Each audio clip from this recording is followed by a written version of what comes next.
Oh, capitalism, you magnificent beast of capital, labor, and free market competition.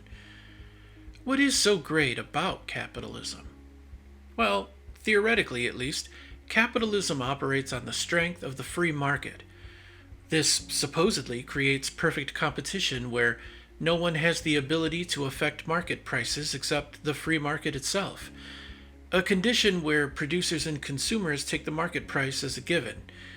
In a capitalist economy, capital assets such as factories, mines, and so forth are privately owned and controlled, and capital gains accrue to these private owners.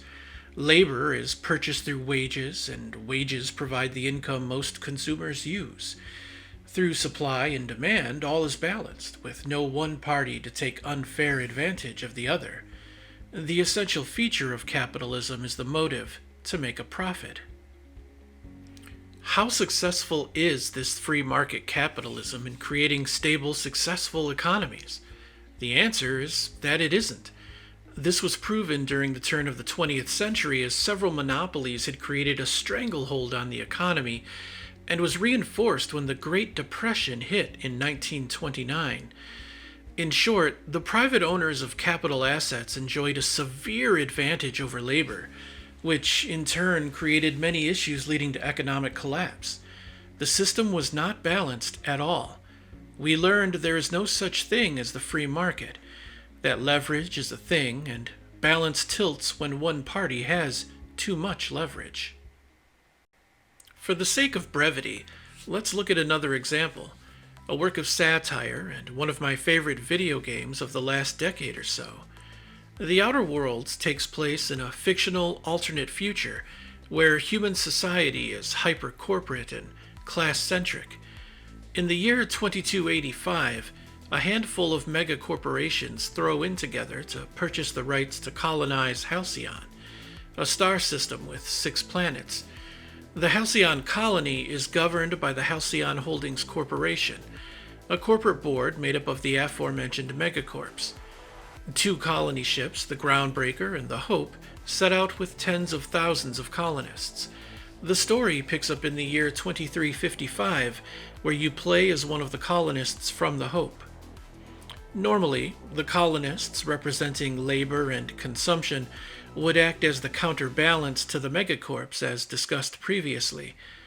However, human society in this fictional future has allowed free market economics to dictate how civilization is built and operated.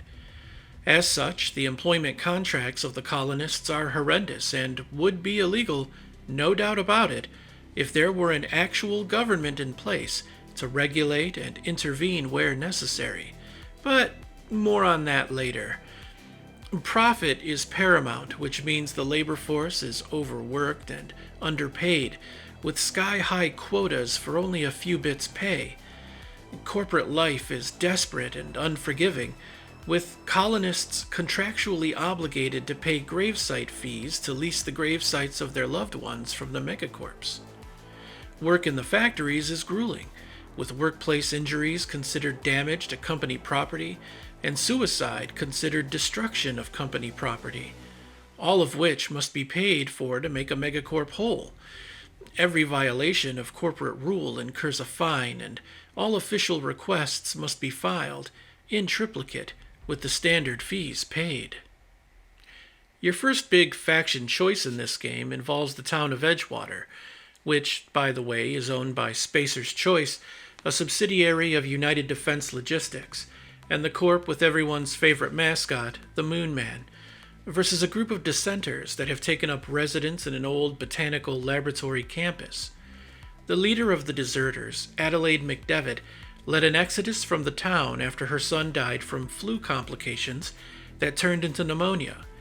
Because Edgewater is a Spacer's Choice town, they are not allowed to purchase or be provided medicine from other corporations such as Auntie Cleo. There is a limited supply of meds provided by Spacer's Choice directly, and they are only prescribed to workers who are considered productive enough to warrant saving. And Adelaide's son was not productive enough to warrant saving. If you've played The Outer Worlds, you'll be familiar with other stories like Eugene's suicide. Eugene worked as a receptionist at the Saltuna canning factory, but tragically ended his life with a sidearm, his remains being discovered by the factory foreman, who then became responsible for Eugene's gravesite fees, due to being literally the closest person to Eugene's remains. Somehow, said foreman manages to fudge the paperwork so the board is unaware that the death is a suicide, thereby saving the town of Edgewater from the requisite fines for destruction of company property. If this all sounds horrific, it is. I don't want to continue spoiling things for those that haven't played it yet, but I highly recommend The Outer Worlds to anyone that enjoys a well-written narrative universe with good characters and satire. Yes, the game was developed on a small budget and in a short timeline, and yes, that is apparent in the game, where you can infer many intriguing character systems or quest pathways that were not completed as originally intended, but are great ideas nonetheless. I still thoroughly enjoyed The Outer Worlds, and I'm looking forward to the sequel, which will hopefully have the budget and project timeline necessary to be fully fleshed out. In the 1930s, British economist John Keynes modernized the study of economics with two famous books, A Treatise on Money, published in 1930, and The General Theory of Employment Interest in Money, published in 1936. Keynes argued that free markets have no self-balancing mechanisms, that in order to stabilize the economy, policies that act against the business cycle are necessary to keep things in check. Governments must regulate appropriately for balance and intervene to solve problems in the short run, rather than wait for market forces to fix things over the long run, if they ever actually would at all. A real-life example of what happens when there is a lack of government involvement as a regulatory body is the 2008 financial crisis, which resulted from decades of deregulation of the financial industry, which ultimately led to predatory lending practices being normalized and a predatory compensation system that promoted risk well beyond the established leverage limits. The government should have stepped in sooner, but it failed to, resulting in the need for a buyout to stop the world economy from completely falling through. In the fictional alternate universe of The Outer Worlds, President McKinley was not assassinated in 1901, so Theodore Roosevelt never succeeded him and never began the trust-busting breakup of monopolies. Consequently, Howard Taft never even ran in the 1908 election, and the peak era of trust-busting, set in motion by President Roosevelt, never happened. The Halcyon Holdings Corporation is a futuristic example of such a trust, holding far more economic power than labor, which also doubles as the consumer base.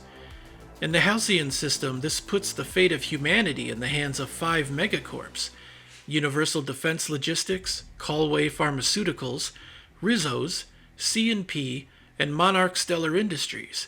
Without a third party that has a charter of ensuring the rights of the population, as opposed to making a profit, there is no one with the incentive and power to regulate or intervene, maintaining economic balance. As a result, The Outer Worlds is a capitalist dystopia where humanity lives in a wretched, dehumanized, fearful state.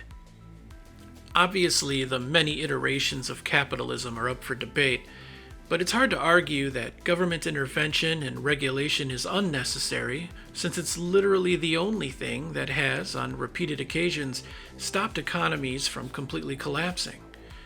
After all, we aren't talking about socialism here, we're talking about keeping capitalism in balance. So, what are your thoughts? Do you believe in the free market? Or do you think that the ultimate end of capitalism is the state we find in fictional works like The Outer Worlds?